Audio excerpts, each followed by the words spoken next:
자, 오늘 말씀의 제목을 다 같이 한번 말해봅시다. 일한 대로 자기의 상을 받으리라. 아멘. 천국은 여러분들이 이 땅에 일한 대로 하나님이 상 받는 나라임을 믿으시기 바랍니다. 며칠 전 생명수 기도원 부흥회가 있어서 제가 우리 성도 몇 명을 데리고 참석을 했는데 그 성도분 중에서 한 분이 그래요. 목사님, 천국에 갔을 때에 가장 무슨 일을 해야 큰 상을 받을 수 있을까요? 좀 상 받는 지름길이 있으면 가르쳐 주세요. 그래서 제가 그랬습니다. 어떤 일이든지 최선을 다하면 하나님 나라에 상을 준다고 했으니까 상을 주겠지만은 다니엘서 12장 3절에 보니까 많은 사람들을 옳은 가운데로 인도하는 자는 하늘의 별처럼 빛나는 영원한 영광이 있으리라고 했으니 아무래도 전도하는 사역이 가장 크겠지요.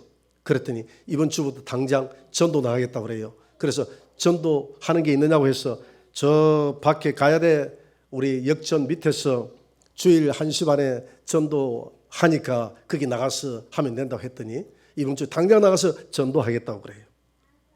그래서 하는 말이 목사님 내가 왜 요즘 그런 생각을 하느냐 하면 제가 기도를 할 때마다 이제 마음이 좀 급해졌어요.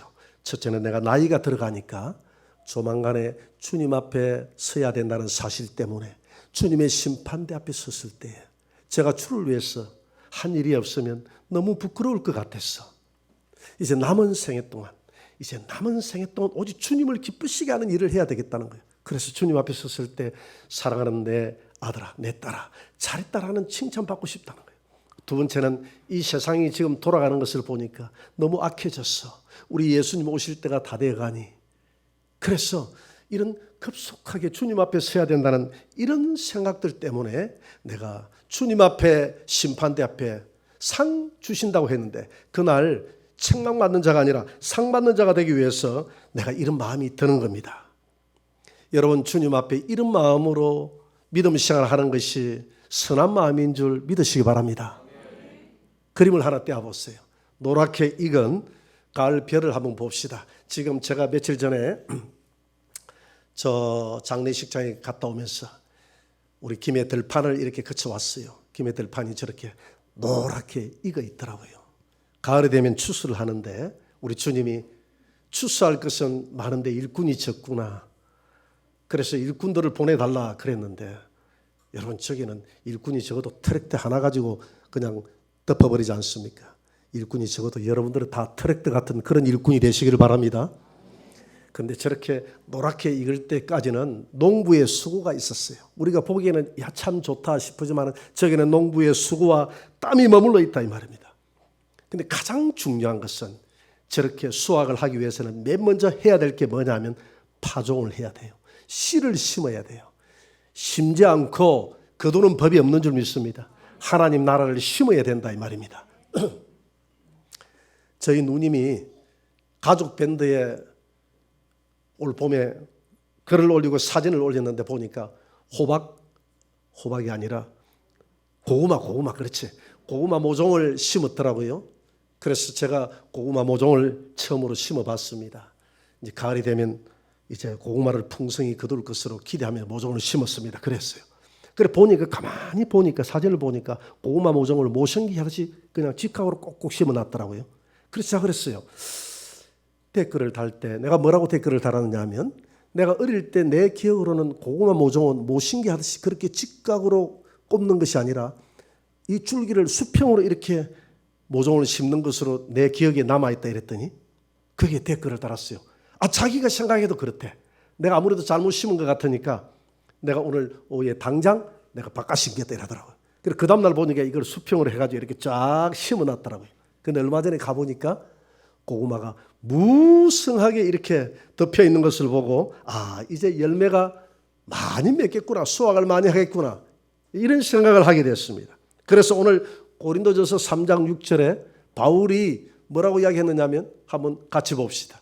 다 같이 시작. 나는 심었고 자 여기까지만 합시다. 바울은 심었다고 그랬어요. 이게 뭐냐면 바울은 전도했다 이 말입니다. 영혼에게 복음을 심었다 이 말입니다. 바울의 특기는 복음을 심는 거였습니다. 복음을 심어서 그 영혼이 돌아오면 교회를 개척하고 자기는 떠났어요. 잘하게 하는 사역은 다른 목회자나 다른 사람에게 맡기고 바울은 부지런히 이 땅에 복음을 전해야 되기 때문에 열심히 교회를 세우는 일들에 앞장섰던 사람이 바울입니다. 바울은 마음이 급했어요.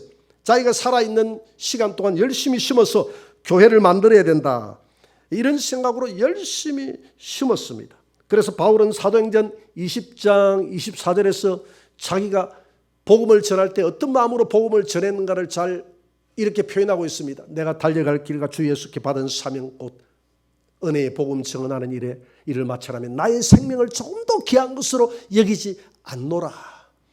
자기가 달려가는데 이 복음을 위해 달려가는데 내 생명을 귀하게 여기지 않을 정도로 복음을 심었다는 것입니다. 올해 우리 성도들이 19명이 침례를 받았어요. 그런데 그 열매가 이제 거두었다는 것 아닙니까? 이 열매가 있기까지는 그 사람에게 심었던 누군가가 있었다는 것입니다. 한 사람이 예수를 믿고 열매를 거두기까지는 200번의 복음을 들어야 된다고 그랬어요. 여러분들에게 200번의 복음을 들려줬던 누군가가 있었다는 것입니다. 그렇게 심었기 때문에 그 사람이 열매를 맺어서 이렇게 침례까지 받게 됐다는 것이죠. 바울은 이렇게 심는 작업을 순교하는 마음으로 했다는 거예요. 순교하는 마음으로. 우리 여기 김무익 선교사 부부가 앉아 있는데 이제 10월 31일 날 레바논으로 선교를 떠날 겁니다. 3년 전에 레바논으로 선교를 간다고 해서 제가 불러놓고 물었어요. 선교를 할 때는 그 레바논 그 지역에서는 이슬람도 많고 한데 다 사람들이 복음을 전하다가 잡혀서 죽기도 한다는데 순교할 각오가 돼 있느냐? 순교할 각오가 안 돼 있으면 나가면 안 된다. 선교는 그냥 대충 하는 것이 아니라 선교는 죽을 각오로 해야 된다. 죽을 각오가 돼 있느냐라고 물어보니까 부족하지만 그런 마음이 돼 있습니다. 그렇게 이야기해요. 그러면 나가라. 그런 마음이 돼 있으면 나가라 그랬어요. 우리 신학교도 마찬가지입니다. 여러분 요즘 학생들이 신학을 많이 하려고 합니다. 그런데 신학은요 성공하는 길이 아니에요. 돈 버는 길이 아니에요. 신학은 내 모든 것을 포기하는 길입니다. 신학은 스스로 가난해지는 길이고 스스로 자기의 명예와 권세와 모든 물질을 다 내려놓는 길이 신학입니다. 내 인생의 성공을 포기하는 길이 신학이에요. 예수님과 함께 죽겠다는 각오로 신학을 해야 되는데 많은 학생들이 그렇지 못해요. 그런 마음으로 가지 않습니다. 그래서 신학교에 들어가 가지고 10년 차 이상 전임 전도사 이상 조사를 해보니까 졸업자들의 80%가 세상으로 다 나가버렸어요. 다른 직장으로 가버렸어요. 그러니까 100명이 배출되면 20명만 남아있고 80명은 떠나버린다는 겁니다. 여러분 목사 하나를 세우기 위해서 몇 년이라는 시간을 소요합니까? 신학교 4년, 신대원 3년, 그리고 전도사 1년, 2년 있어야 봤죠. 강도사 또 1년, 2년 있어야 봤죠. 그리고 목사 안수 받기까지는 10년이라는 세월이 흐릅니다. 그리고 10년 세월 흘러서 그렇게 받고 있다가 그리고 난 다음에 세상으로 가버리는 사람 약 한 10년에서 20년의 내 삶을 다 왜 떠나갈 바에야 왜 신학을 했느냐는 겁니다. 그렇게 해가지고 내 삶을 허비하는 거예요. 그 젊은이가 세상에 나갔을 때 자기 동기생들에 비해서 얼마나 뒤처져 있습니까? 동기생들은 사회에 자리를 잡고 있는데 하나님 앞에 소명을 다시 돌아봐야 됩니다. 그래서 우리가 신학을 하겠다고 생각하는 우리 학생들은 잘 들어야 됩니다.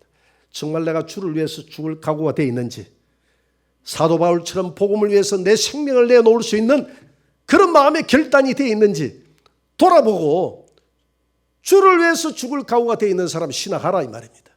그런 각오가 되어 있지 않으면 뻥뻥 다 넘어져요. 현실은 만만치 않습니다. 요즘 개척하는 사람들 100개 교회 개척하면 서너 개 남아돌아요. 다 내려앉습니다. 아무도 일어나지 못하는 그런 시대에 살고 있습니다. 브라질에 가보니까 브라질에 있는 어떤 한 교단을 갔는데 그리스도 교단을 가가지고 22개 교회를 원준상 선교사하고 저하고 돌았어요. 거기에 총회장을 만났는데 신학교를 없애버렸대. 왜? 신학교에 콩나물 씨로 자라듯이 학생들을 배출해서 개척을 내보내보니까 다 뻥뻥 나자빠지더라고요. 그래서 구역장들을 신학생으로 보내가지고 목사를 세웠다는 거예요. 15개 이상 구역 만드는 사람들은 전부 다 목사 될 수 있는 자격을 줬다는 거예요. 그랬더니 그 그 청년들, 그 여성도, 그 남자 성도가 내 신학하겠습니다 해가지고 일정한 기간을 거쳐서 목사 안수를 주고 났더니 어느 곳으로 가도 다 야성이 생겼어. 다 교회를 개척해야 되는데 폭발적으로 우리 교단이 부흥한다는 겁니다. 야성이 있어야 됩니다. 죽을 각오의 야성. 그래서 우리 하나님은 이스라엘 백성들에게 야성을 키워주기 위해서 내가 너희들을 이 광야를 인도할 때 독수리가 그 새끼를 훈련시킨 같이 내가 너희들을 훈련시켜서 여기까지 왔다 이렇게 했어요. 여러분, 하나님의 길을, 복음의 길은 만만치 않는 길입니다. 이런 야성을 가지고 주를 위해서 죽을 각오로 바울은 복음을 전했고 죽을 각오로 복음의 씨앗을 심었다는 것입니다. 여러분, 지금은 복음을 전할 때에 그렇게 핍박하는 시대가 아닙니다. 그렇지만은 핍박하지 않지만은 인격적인 수모는 있어요. 제가 마산영광교회 청년회 때 있을 때 저 충청도에 있는 할머니 전도사님이 70이 넘으신 분이 내려왔어요. 내려와서 그분 열심히 보통이 아니었습니다. 그런데 하루는 제게 그래요. 이 선생, 내가 경상도 사람들 다 사람 좋다고 소문나서 내려왔는데 보니까 만만치 않네. 혀를 철철 복음을 전해보니까요, 충청도에서는 복음을 전하면 다 수고한다고 교회 간다고 그런데, 근데 주일날 나오는 사람은 거의 없대. 말 대접을 그래도 너무 잘한대. 핍박은 안 한대요. 수고한다고. 경상도 사람들은 얼마나 화끈한지.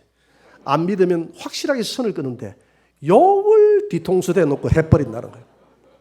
그리고 소금을 쫙 뿌려버린다는 거예요. 사람들이 너무 모질고 너무 강하다는 겁니다.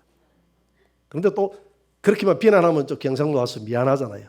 그런데 사람들은 또 믿고 나면 확실히 또 잘 믿는 그런 거는 있대. 그런데 사람들이 강하대. 만만치 않대. 상처를 너무 받는데. 여러분, 이게 바로 인격적인 순교. 지금은 인격적인 순교를 각오하지 않고서는 복음을 전할 수가 없습니다. 제가 자운군인교회에서 전도 특공대를 맡아서 3년 동안 전도사 생활을 한 적이 있습니다. 우리 육해 공군 군인 장교들이 이제 자운 육군대학교 과거에 진해 있었잖아요, 그죠? 그게 이제 자운 지역이라는 대전에 거기에 다 함께 모여 있어요. 거기에 교회가 세워졌는데 자운대 세워졌다 해서 자운 군인교회라고 합니다. 거기에 제가 전도사로 3년 동안 생활을 했습니다. 여러 가지 직분을 맡았는데 그중에 하나가 전도 특공대였어요. 전도 특공대를 맡아가지고 제가 그분들을 훈련시켜서 같이 전도를 나갔습니다. 3년 동안. 그래서 거기 군인 남편들은 이제 공부를 하러 가고 군인 가족들은 남아서 이제 훈련을 받습니다. 월요일이 되면 많은 분들이 나와서 훈련을 받고 복음을 전했어요. 복음을 전했는데 그 중에서 한 분 김미영이라는 집사님이 있었습니다.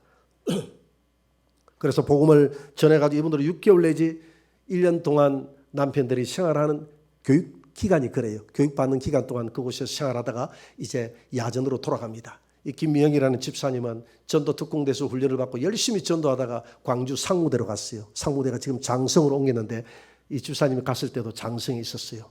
그래서 그 간 사람들에게 전도 이제 보고를 받았습니다. 제가 보고를 다 받아가지고 책으로 엮었는데 그게 자운편지라는 책으로 엮었어요. 그 제가 책으로 직접 제가 책을 편찬했는데 그게 제 방에 있고 또 그 책을 기준으로 해서 우리 성도들이 전도하고 또 문서 편지 쓰고 하는데 많은 지금 도움을 받고 있죠. 근데 그분은 이제 간증을 실었어요. 간증을 실었는데 이분이 내려가 가지고 열심히 배운 대로 복음을 전했습니다. 복음을 전했는데 하루는 복음을 전하다 보니까 다리에 이상히 힘이 빠져가지고 다리 그럴 이유가 없는데 그냥 이렇게 헛디뎌가지고 다리가 골절이 돼버렸어요. 그래서 이제 병원에 가가지고 골절을 이제 기버스를 하고 이 전도를 나가야 되나 말아야 되나 이렇게 고민하고 있는데 마음속에 성령께서 그래도 나가라. 이 마귀가 전도하지 못하도록 이렇게 내 다리를 걸었구나 이런 생각이 들더라는 거예요. 그래도 나가라. 그래서 기부산 그 다리를 끌고 두 목발을 짚고 이렇게 해서 집집마다 방문을 열고 이렇게 복음을 전했다는 거예요. 그리고 병사들에게 이렇게 복음을 전했다는 거예요. 이렇게 복음을 전해가지고 300명을 전도했다는 거예요. 할렐루야. 이분이 자운군인교회에 나와서 전도 특공대 해서 야전에 나갔던 사람 중에 제일 많이 복음을 전했던 사람이 김미영 집사님이십니다. 300명을 복음을 전했다고 하는 거예요. 죽기를 각오하고 그래서 그렇게 기부스를 해가지고 이렇게 전도를 하니까 사람들이 아래 위로 쳐다보고 너무 불쌍해서 안타까워서 내가 나가줄게 하더라고요. 대부분 다. 불쌍해서 내가 나가줄게요. 병사들한테 가면 집사님 우리 나갈게요. 이제 그리 우리한테 전도 안 해도 돼요. 이렇게 팍 하면서 나오라 이러니까 불쌍해서 나오더라는 거예요. 그래서 전도가 더 많이 됐다는 거예요. 300명을 전도했다. 그래서 내가 그분이 쓴 편지를 그대로 우리 장 편지라는 그 편지에 옮겼습니다. 바울은 가는 곳마다 돌을 맞고 채찍에 맞고 감옥에 갇히고 복음을 전하다가 이렇게 핍박을 받았어요. 천하의 연병이라 했습니다. 여러분 복음을 전하다 보면 좋은 소리 못 듣습니다. 그렇지만은 가는 데마다 꼭 몇 명 열매가 나타났어요. 그 사람들이 교회를 이뤘어요. 빌립보 교회, 에베소 교회, 데살로니가 교회, 고린도 교회, 그런 사람들이 지역마다 교회를 세워서 그 지역이 복음화가 되는 불씨가 됐다 이 말입니다. 여러분들이 복음을 전하다 보면 꼭 열매가 있어요. 그래서 전도는 나가면 있고 안 나가면 없다. 할렐루야. 믿음이 어찌 듣지 않고 내가 믿겠느냐. 믿음이 생기는. 믿음은 들으면서 생기는 것이거든요. 복음을 듣지 않고 믿음이 생기는 법이 없어요. 복음을 전하지 않고 복음이 그 사람의 열매가 거두지는 법이 없다 이 말이다. 씨를 심지 않고 가을에 풍성한 열매를 기대할 수 없다는 겁니다. 여러분 이런 때일수록 우리가 부지런히 바울처럼 복음을 전해야 될 줄 믿습니다. 우리 조금 전에 이야기했는데 올 한 해 우리 교회에 코로나 기간에도 올해 작년 또 2년 동안 다른 교회는 막 이렇게 많이 뒷걸음질 친다고 했는데 우리는 불신자들도 많이 전도가 됐어요. 여러분들이 그만큼 복음의 씨를 뿌렸다는 것입니다. 여러분 2023년도에도 부지런히 씨를 뿌리시기 바랍니다. 그 중에서 꼭 나는 씨가 있어요. 그러면 씨를 뿌리고 나면 어떻게 해야 됩니까? 오늘 고린도전서 3장 6절에서 이렇게 말합니다. 다 같이 읽어봅시다. 나는 심었고 아볼로는 물을 주었으되 여기까지만. 아볼로는 물을 주었다고 했습니다. 바울은 심었다 이 말은 나는 전도했고 아볼로는 가르쳤다 이 말이다. 바울이 가르치기까지 하려고 하니까 시간이 너무 없어요. 전 세계에 복음을 전해야 되는 사명을 감당해야 되는데 시간이 너무 없어요. 그래서 그중에 많은 제자들을 세웠는데 그중에 아볼로를 세웠는데 이 고린도 교회에 아볼로가 얼마나 성경 공부를 잘 가르쳤는지 아볼로파가 생겨날 정도로 성경 공부를 잘 가르쳤어요. 그래서 아볼로는 물을 주었다 이렇게 이야기를 합니다. 부지런히 제자 훈련을 시켰다는 이 말입니다. 여러분 우리가 어떤 분이 그래요. 저는 목사님 전도는 제가 도저히 안 됩니다. 밖에 나서 전도하는 게 참 어색하고 안 돼요. 그래서 내가 할 수 있는 일은 복음 전하는 일밖에 없었어. 내가 열심히 복음을 똑같은 말을 하고 있네. 내가 제자 훈련 시키는 길밖에 없었어. 열심히 제자 훈련 시키겠습니다. 여러분 무엇을 하든지 주님 앞에 일반이라고 했으니 씨를 심는 사람은 열심히 씨를 심고 성경 공부시키는 사람은 열심히 제자 훈련 삼아 시키시기 바랍니다. 씨를 심어놓고 물을 주지 않으면 그 씨가 자라지 않아요. 그림 하나 보여줬어요. 저쪽에 보면 저게 옥수수 밭입니다. 이 옥수수에 저렇게 물기가 없으니까 저 옥수수가 말라 죽잖아요. 여러분 요즘 고성 옥수수가 유명합니다. 아시나요? 제 고향입니다. 어떤 분들이 그래요. 어떤 분이 목사님 고성에 옥수수를 파는데 저 강원도 가져와서 파는 줄 알았는데 고성 옥수수가 그렇게 유명한 줄 몰랐어요. 강원도 가져온 게 아니라 고성에서 나는 거니까 강원도 것보다 더 맛있으니까 많이 사 먹었어요 하고 제가 우리 지역 상품도 제가 홍보를 했습니다. 그런데 저 옥수수 밭이 물이 없으니까 저렇게 말라 비틀어지잖아요. 다음 그림 한번 보세요. 모를 심어놔 놓고 물이 없으니까 물기가 없으니까 쩍쩍 갈라지고 저 모가 자라지 않고 저렇게 죽어갑니다. 그래서 우리는 열심히 복음을 전해야 됩니다. 열심히 물을 줘야 됩니다. 열심히 제자훈련 삼아야 됩니다. 제자훈련 삼는다고 하니까 잡아놓고 내가 성경 공부시키는 것만 생각하는데 성경 공부시키는 것만 물 주는 게 아니에요. 교회를 잘 나오지 않는 사람에게 전도해서 전화해서 안부를 묻고 격려하고 하나님 말씀을 심어주고 하는 그것도 물 주는 작업이에요. 할렐루야 믿습니까? 새 가족을 돌보는 그것도 물 주는 작업이고 전화하고 문자 하나 보내는 그것도 물 주는 작업이에요. 2년 동안 교회를 나오지 않는 성도들이 있었습니다. 우리 교회도 몇 가정이 있는데 떨어졌어요. 몇 가정 떨어진 가정이 있는데 그 중에서 한 가정은 코로나 끝나고 나면 나가겠다고 제발 집에 찾아오지 말라고 그래서 찾아갈 수가 없었으면 한번 찾아가면 기급을 하니까 나갈 텐데 온다고 이렇게 이야기하니까. 그런데 이제 코로나가 끝나가는데도 안 나와요. 이제 다 성도들이 나오니까 마스크 쓰고 나오면 아무 문제가 없어 나오라 이랬더니 그래서 안 나오다가 마트에서 만났어요. 그날따라 마트 수목 이렇게 돌풍 마트라 사람들이 얼마나 많이 빠글빠글 하는데 그중에서 만났어. 그래서 이렇게 했대 우리 전도사님이. 이렇게 빠글빠글 하는데 나왔네. 그런 마음으로 교회를 나오면 안 되겠어. 그랬더니 미안하니까 나가겠다고. 그렇게 또 안 나온 거야. 그래서 또 만났어. 이분이 하는 말이 뭐라고 이야기하느냐면 이제는 미안해서 못 나가겠어요. 미안해서 성도들 보기에 미안해서 못 나가겠다는. 나주 친구 문 앞에 가서도 천사님 저 미안해서 천국 못 들어가겠어요. 저 지옥 들어갈 테니까 제발 오라고 하지 마세요. 나 미안해서 예수님 어떻게 봐요? 그렇게 하실 분 같아요. 내가 보니까. 천국을 가는데 미안한 게 어디 있습니까? 천국은 침노하는 자의 것이라고 했는데. 그래서 왜 그런 현상이 벌어지느냐 하면 2년 동안 물을 안 줬어요. 그 영혼이 메말라 있어. 에스겔 골짜기에 마른 뼈처럼 생기가 다 사라진 거야. 며칠 전에 어떤 목사님이 내게 전화 왔어. 여기 생목교회라는 생목교회라고 생목이라고 이야기하는데 이 이단 아닙니까? 그래요. 그래서 2단인지 3단인지는 모르겠는데 생목이라는 말은 거기에 물기가 머물러 있는 나무라는 뜻이니까 살아있는 생명체라는 뜻이니까 그런 관점에서 그분을 이해하셔야 돼요. 그리고 생목이라고 이름할 수도 있죠. 아 그래요? 다시 한번 제가 확인해 보겠습니다. 그래요. 여러분 이 생목 그러니까 물기가 머물러 있는 살아있는 생명체가 되어야 되는데 말씀을 안 듣고 물을 안 주다 보니까 다 이 영혼이 죽어버리는 거야. 지난 과거를 자랑할 거 없어요. 옛날에 내가 과거에 이런 사람이었습니다. 내가 복음을 전하다 보면 옛날에 내가 학생회장도 했고 여전도 회장도 했고 그런데 교회를 안 나가. 근데 또 종교를 바꿔가 다니는 분도 있고요. 자랑하시는 분이 많이 있어. 자랑할 거 없어요. 우리 지방에 목사님 한 분 계셨는데 교회가 너무 어려워서 40일 금식 기도도 했어요.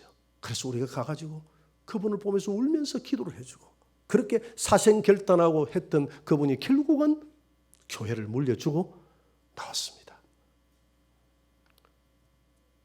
그리고 세월이 흐르고 난 다음에 그분을 만났는데 그분 부친께서 돌아가셨다고 해서 제가 방문을 해서 위로를 했습니다. 이분이 고마웠던가 봐요. 시간이 오래 흘렀는데도 어떻게 알고 왔느냐고 제가 소식을 듣고 알고 왔다고 그랬더니 고맙다고 교회 한번 찾아뵙겠다고 그래 찾아왔어요. 목사님 어느 교회 다니십니까? 이랬더니 다니는 교회가 없대. 뭐 하십니까? 집에서 아내와 함께 예배드린대. 하는 일은 무엇인데요? 공판장에서 지금 아침 저녁까지 일을 하고 있다더라고. 그러다 보니까 신앙이 세월이 흐르니까 교회 가는 것이 멈춰지고 안 나가지는 거예요. 목사라도 그렇게 되는 거예요. 여러분 엘리야가 어제까지만 해도 정말 그 아세라와 바알의 선자들과 싸워서 그들의 목을 쳤지만 그 다음날 신앙이 떨어지니까 오 주여 나를 죽여주소서 이런 말이 나오지 않습니까? 우리가 아무리 어제까지 신앙생활을 잘하는 목사일지라도 위대한 주의 종일지라도 말씀을 계속 듣지 않고 하나님과 계속 교제하지 않고 이 장작불이 떨어져 있으면 불은 꼭 꺼져버리고 마는 거예요. 2년 동안 하나님 말씀 듣지 않고 이 교회가 예배 드리지 않고 성경 공부하지 않고 물을 주지 않으니까 한국 교회의 문제가 성도들의 영성이 쫙 가라앉았어. 마치 에스겔 골짜기에 마른 뼈처럼 생기를 잃어버렸다는 것입니다. 다시 우리 하나님 말씀 듣고 다시 성령 충만 받아서 주의 사명 감당하는 우리 한국교회, 우리 영광교회 성도들이 되시기를 주의 이름으로 축원합니다. 그래서 부지런히 우리는 물을 줘야 됩니다. 물을 줘서 우리 영혼이 메마르지 않도록 만들어야 된다 이 말입니다. 그 다음에 고린도전서 3장 7절 다시 한번 봅니다. 다 같이 읽어봅시다. 그런즉 심는 이나 물 주는 이는 아무것도 아니로되 자라게 하시는 하나님뿐이니라. 여러분 자라게 하시는 이가 누구십니까? 하나님이십니다. 그 그림 하나 보여줬어요. 콩나물 그림 하나 보여줬어요. 이게 뭐 하는 겁니까? 콩나물을 키우는 거예요. 과거에 우리 어머니들은 저렇게 콩나물을 키웠습니다. 우리 사랑방에 콩나물 단지가 있었거든요. 우리 어머니가 그랬어요. 영아, 저 콩나물을 네가 키워라. 네가 물을 줘라. 그래서 물 주는 게 그렇게 재밌나요. 저렇게 저녁마다 틈이 날 때마다 바가지를 가지고 저 물을 주고 나면 그 위에 삼배 같은 걸 얹어놓고 물을 주고 나면 얹어놓고, 그런데 저게 물기는 다 빠져버리는데 세월이 흐르면 저렇게 콩나물이 무성하게 자라 올라오는 것을 보게 됩니다. 어떤 성도들이 그래요. 목사님, 세월이 흘렀고 신앙생활을 10년 동안 했는데 내 머리에 남는 것은 아무것도 없어요. 저도 그래요. 제가 한 8,000편의 설교를 했는데 설교를 무슨 설교를 했는지 모르겠어. 설교한 거 몇 편 뽑아가 하라 하면 제가 몇 편은 할 수 있겠는데 내 기억 속에는 남아있는 게 없어요. 여러분들이 제 설교를 아마 1000번 이상 들었을 텐데 한 편이라도 생각나시는 분 있으면 손 들어보세요. 없을 거예요. 지나놓고 나면 콩나물에 물이 내려가듯이 다 흘러가버리네. 다 잊어버리네. 그래도 세월이 흐르고 나니까 믿음이 살아있는 거예요. 할렐루야. 봉사도 하고 헌신도 하고 예수 믿으라고 하고 뭔지 모르지만 내 머릿속에서 불신자 만나서 이야기할 때 줄줄줄줄 이야기가 나오는 거예요. 내 안에 이렇게 내가 지식이 있었나 싶을 정도로 놀랄 정도로 여러분들이 성장되어 있는 모습을 보게 됩니다. 믿음은 들음에서 나고 부지런히 우리가 돌아보는 누군가가 있었기 때문에 우리가 이렇게 자라는 거예요. 오늘 예배 시간에도 여러분들의 신앙이 자라는 줄 믿으시기 바랍니다. 그래서 이렇게 부지런히 물을 줘야 된다 이 말입니다. 저는 제가 목회를 하면서 이 단상에 서서 막 책망을 하거나 어떤 개인적인 감정을 가지고 그 사람을 뭐 때려 깬다거나 이런 설교를 하지 않았습니다. 개인적으로 좀 불편한 마음이 있으면 그걸 잊어버릴 때까지, 잊어버린다기보다는 내 감정이 가라앉을 때까지 세월이 흐르고 난 다음에 저것이 교훈으로 성도들에게 이야기해야 될 때가 있을 때는 그렇게 이야기를 했어요. 그런데 한 가지 분명한 것은 저는 복음을 생각보다 원색적으로 전했습니다. 여러분들이 알지 모를지 모르겠는데 저는 섞이면 죽는다. 늘 복음의 말씀이 섞이면 죽는다. 섞이지 말라. 섞이지 말라. 세상과 섞이지 말고 우상과 섞이지 말라. 그래서 WCC도 섞이는 것이다. 중들하고 다른 타 종교인들하고 손잡고 일하지 말라. 일하지 말라. 아무리 목적이 선해도 평화와 인권을 위해서 일한다 할지라도 그리스도 안에서 주님의 이름으로 일하라. 애국운동도 나도 애국운동하는 사람이고 애국운동도 아무리 해도 힘이 딸려서 저 중들하고 손잡고 애국운동하지 말라. 섞이면 죽는다. 섞이면 어떤 성도들이 어떤 명목으로 하더라도 섞이면 죽는다. 신천지에 가지 말라. 이단은 인사도 하지 말라. 마귀를 기억하라. 더러운 귀신들을 물리쳐라. 우리는 신부가 되어야 된다. 성령 충만 받으라. 오직 말씀, 오직 복음, 오직 십자가와 부활, 오직 상급, 오직 천국. 제가 이런 원색적인 복음만 내 머릿속에 간직하고 말씀은 잔잔하게 전했지만 이 말씀 속에는 오직 원색적인 복음만 전했어요. 그러다 보니까 세월이 흘러서 우리 성도들을 가만히 쳐다보면 잘 분별해요. 성도들이 상당히 많이 그 신앙들이 자라있음을 보게 됩니다. 단단하게 서 있는 것을 보게 됩니다. 이단들을 잘 구별해내요. 옳고 그름을 잘 구별해내요.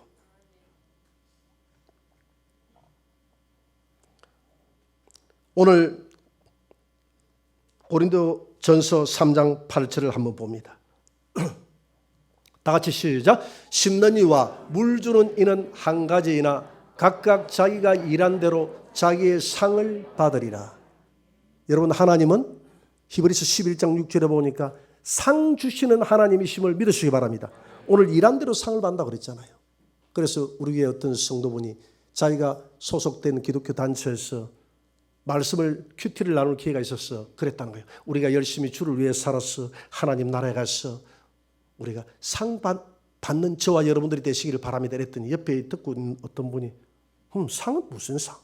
그냥 묵묵히 주님 일 하면 되는 것이지 하고 하고 이렇게 하더라는 거예요.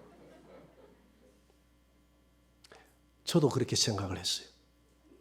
하나님, 내가 이 죄인이 무슨 상을 받겠습니까? 천국에 입성만 시켜줘도 감사하겠습니다. 뭐 천국에서 일한 사람이 없으면 꽃밭에서 산다고 하는데 꽃밭에 노숙자가 돼도 천국만 들여다보내주시면 감사하겠습니다. 이렇게 생각했는데 그것이 선한 생각이 아님을 알았어요. 성경대로가 아님을 알았어요. 성경을 보니까 예수님도 계속 상상이라고 이야기했고 사도 바울도 계속 상이라고 이야기했고 오늘 본문에도 그랬잖아요. 심는 이와 물 주는 이가 하나다. 이 말은 무슨 말입니까? 두 가지 다 소중하다 이 말입니다. 그래서 전도하는 일만이 소중한 일이 아니라 가르치는 일도 일반이다. 동일하게 소중하다 이 말입니다. 여러분 주님의 이름으로 무엇을 하든지 소중한 것임을 믿으시기 바랍니다.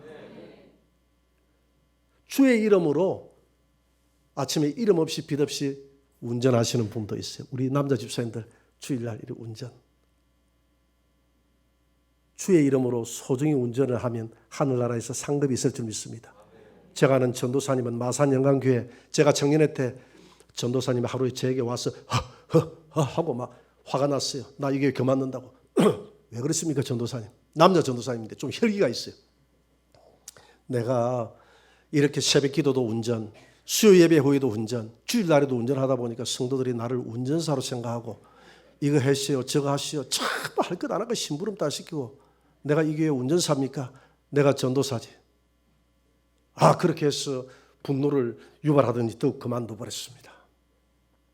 제가 저 자운 군인 교회로 전도사하기 전에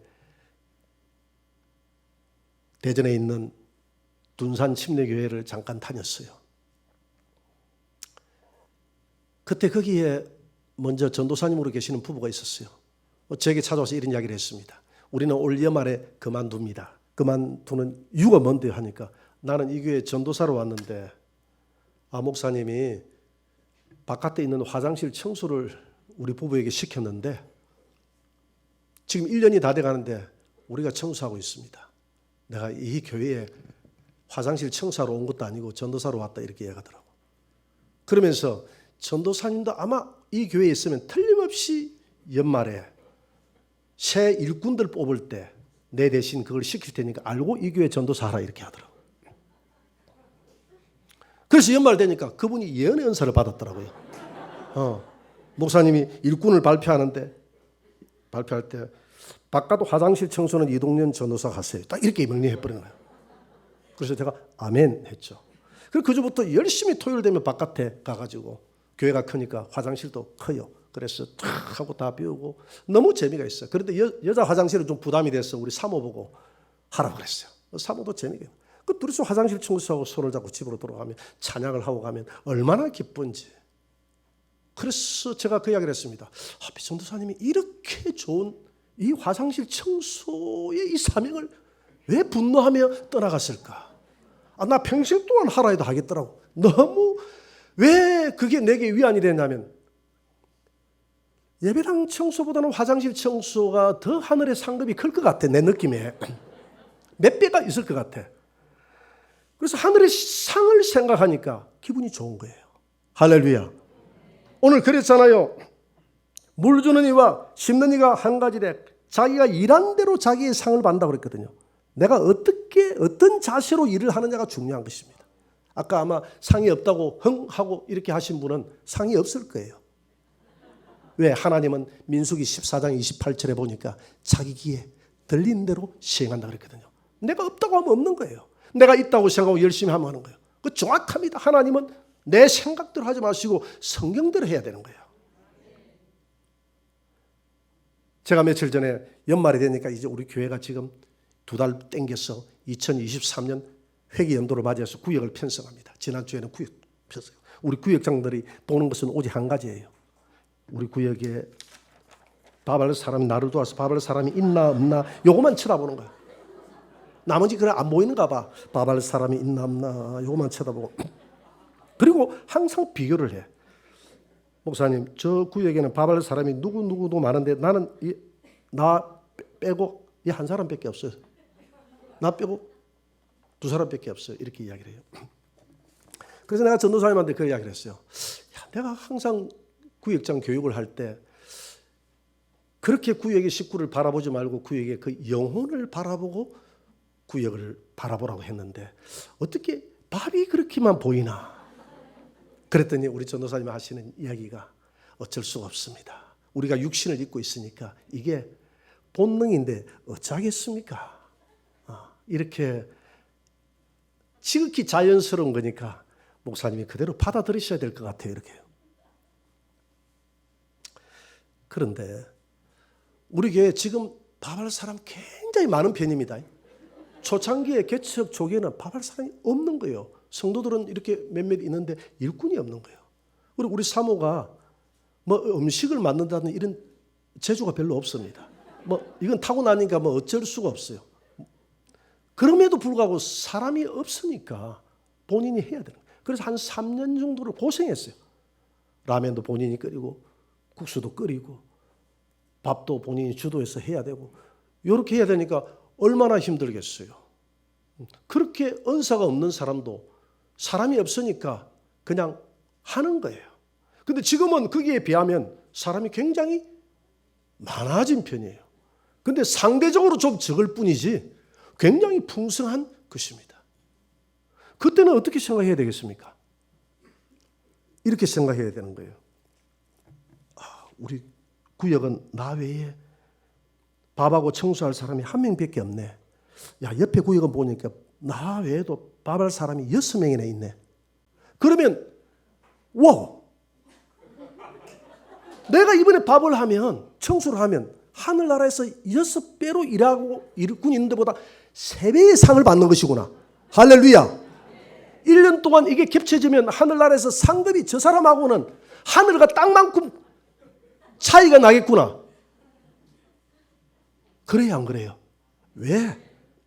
심는 이와 물 주는 이는 한 가지이나 각각 자기가 일한 대로 상을 받는, 이게 원칙이거든요. 하늘나라의 법칙이거든요. 그런데 거기에서 불평하고 원망하고 이러면서 하면 하나도 상이 없어요. 하나님은 원망하면 다 날아가 버리는 것이 성경의 원칙입니다. 그것을 감사함으로 여러분들이 청소하시고 감사함으로 일하시고 운전할 때도 그냥 아침에 일찍 일어나서 뒤에 타신 분들이 그냥 내 머리에 대놓고 무슨 쓴소리를 해도 주야 오늘 쓴소리 한번 들었으니 하늘나라에 상급이 있을 줄 믿습니다. 이렇게 생각하시고 운전을 하시고 그 외에도 새가족이나 모든 헌신하시는 분들은 누가 알아주나 알아주지 않으나 작은 일이든 큰 일이든 작고 큰 일이 없어요. 주님 앞에 물 한 그릇이라도 정말 주님의 이름으로 대하면, 그래서 하나님의 일을 할 때는 주님을 대하듯이 하라고 했지 않습니까? 주님을 대하듯이 정성스럽게 내게 주어진 일을 한다면 하늘나라에 상급이 클 줄 믿습니다. 마지막으로 9절 한 구절 보고 마치도록 합니다. 계시록 22장 12절입니다. 다 같이 시작. 보라, 내가 속히 오리니 내가 줄 상이 내게 있어 각 사람에게 그가 행한 대로 갚아주리라. 예수님은 상 가지고 오신다고 그랬어요. 그가 행한 대로 갚아준다는 겁니다. 주를 위해서 내가 조금 더 희생하는 거 억울해하지 마시기 바랍니다. 상대적으로 내가 더 희생한다고 해서 억울해하지 마세요. 무슨 일이든지 꽃이 딱 보이니까 이 꽃을 이름 없이 빛 없이 올려도 누가 알아주나 알아주지 않아. 여기 물 한 컵을 줘도 주님이 상급으로 갚아준다는 사실을 믿으시기 바랍니다. 믿고 주님의 일을 하는 사람은 복이 있을 줄 믿습니다. 그래서 오늘 제목을 다 같이 한 번 더 읽어보고 마치도록 하겠습니다. 일한 대로 자기의 상을 받으리라. 2023년도에는 여러분들이 하나님 나라의 상을 바라보며 사도 바울처럼 주를 위해서 열심히 일하시기를 주의 이름으로 축원합니다.